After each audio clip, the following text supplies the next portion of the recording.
কোন এজন যুৱক আৰু যুৱকজনে কিয় এনেকৈ ক'লে হিমন্ত বিশ্ব শৰ্মা ডাঙৰীয়াক আৰু তপন গগৈ এবাৰ তপন গগৈ আৰু হিমন্ত বিশ্ব শৰ্মাৰ বিজেপি চৰকাৰখনক তোলা-ধুনা দিলে এই যুৱকজনে বৰ্তমান সময়ত ছ'চিয়েল মিডিয়াত ভাইৰেল হৈ গৈছে এই যুৱকজনৰ ভিডিঅ'টো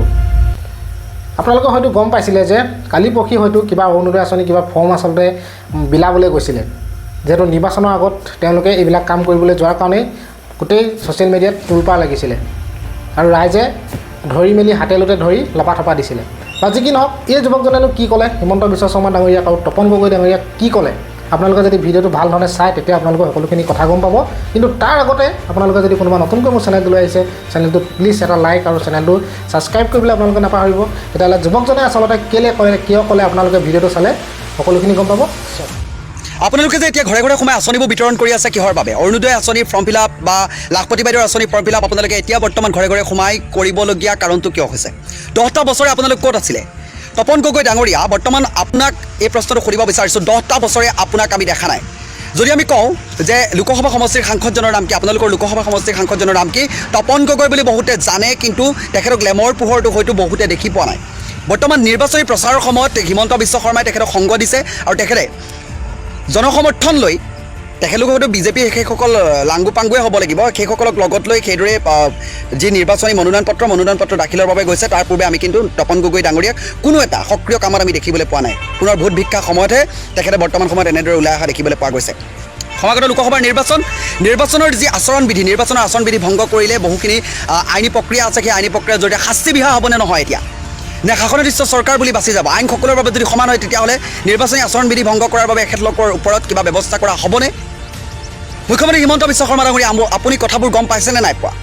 যে কালিৰ দিনটোত যোৰহাটৰ টিয়কত আৰু খেলুৱাত যি 5 নং ৱাৰ্ডত যি ঘটনা ঘটি গ'ল অৰ্থাৎ অৰুণোদয় আঁচনি বিতৰণ কৰি থাকোঁতে ৰাইজৰ দলৰ যিসকল সক্ৰিয় সদস্যই গৈ তেখেতলোকক হাতেলোতে ধৰিলে নিৰ্বাচনী আবহাৱা বঢ়াব নালাগে যদি আপোনালোক ইমান জনপ্ৰিয় তপন গগৈ ইমান জনপ্ৰিয় বুলি কৈছে ইমানখিনি যোৰহাটত কাম কৰি থৈছে বা যোৰহাট লোকসভা সমষ্টিৰ বাবে যিমানখিনি কাম কৰি থৈছে ইমানখিনি কাম কৰাৰ পিছত আপোনালোকে ইমান ভয় খোৱাৰ কোনো প্ৰয়োজনীয়তা নাই বৰ্তমান সময়ত আপোনালোকে অৰুণোদয় আঁচনি লাখপতি বাইদেউৰ আঁচনি কৃষক পেঞ্চন বিলাবলৈ প্ৰয়োজন নাই যদি আপুনি ইমান জনপ্ৰিয়তাৰ শীৰ্ষত আছে আপোনাক জনতাই এনেও ভোট দিব আপুনি যদি কাম কৰি থৈছে ন এনেও ভোট দিব আপুনি বৰ্তমান সময়ত ঘৰে ঘৰে গৈ ভোট ভিক্ষা খোজাৰ দৰে এই আঁচনিখনৰ ফৰ্মৰ লোভ দেখুওৱা একো লাভ নাই কোড অফ কণ্ডাক্ট বৰ্তমান সময়ত লাগি থকাৰ সময়ত আপোনালোকে কেনেকৈ ঘৰে ঘৰে সোমাই এইদৰে ফৰ্ম ফিল আপ কৰিব পাৰে যেতিয়া আচৰণবিধিত বাধা আছে কোনো ধৰণৰ আধাৰশিলা স্থাপন কৰিব নোৱাৰিব কোনো ধৰণৰ এনেধৰণৰ চৰকাৰী কামবোৰ আপোনালোকে আঁচনি ঘোষণা কৰিব নোৱাৰিব তাৰ পাছতো আপোনালোকে বৰ্তমান সময়ত এই কামবোৰ কিয় কৰি আছে আইন যদি সকলোৰে বাবে সমান কংগ্ৰেছে যদি কৰিব নোৱাৰে ৰাইজৰ দলে কৰিব নোৱাৰে বিৰোধীয়ে কৰিব নোৱাৰে এজেপিয়ে কৰিব নোৱাৰে গতিকে আপোনালোকে কেনেকৈ পাৰে শাসনাধিষ্ঠ চৰকাৰখনৰ কাৰণে নিৰ্বাচনী আয়োগ বেলেগ নেকি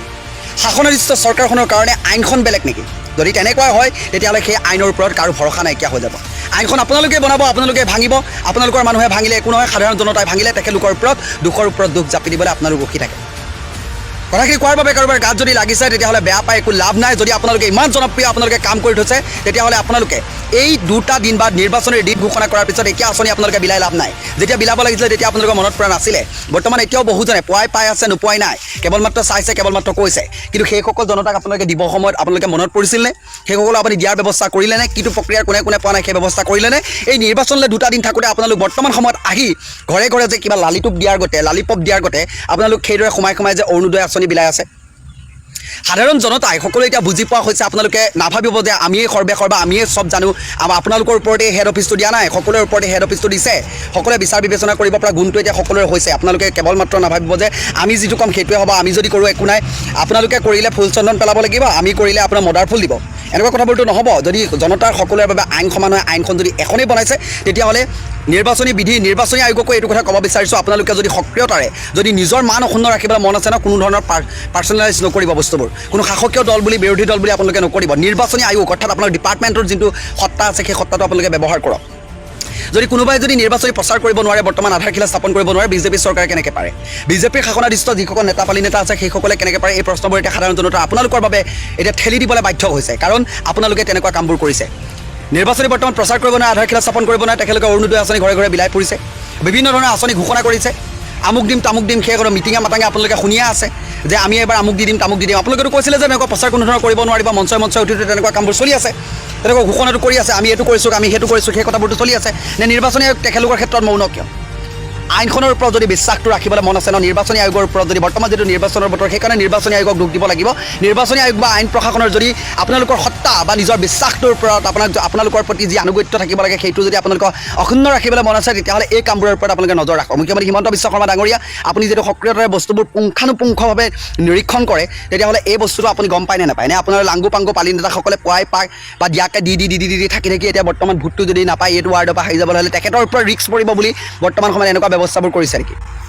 অৰুণোদয় আঁচনি লাখপতি বাইদেউ আঁচনি কৃষক পেঞ্চন আঁচনি বৰ্তমান ঘৰে ঘৰে সোমাই দিছে নেকি এই কথাবোৰ আপোনালোকে গুৰুত্ব সহকাৰে ল'ব ৰাইজ বৰ্তমান দুৰ্ভগ নহয় যদি আপোনাৰ জনপ্ৰিয় জনপ্ৰতিনিধি হয় যদি সক্ৰিয়তাৰে কাম কৰি থৈছে তেখেতক এনেও ভোট দিব এনেকৈ লালিটোপ দিয়াৰ সাধাৰণ জনতাৰ প্ৰয়োজনীয়তা নাই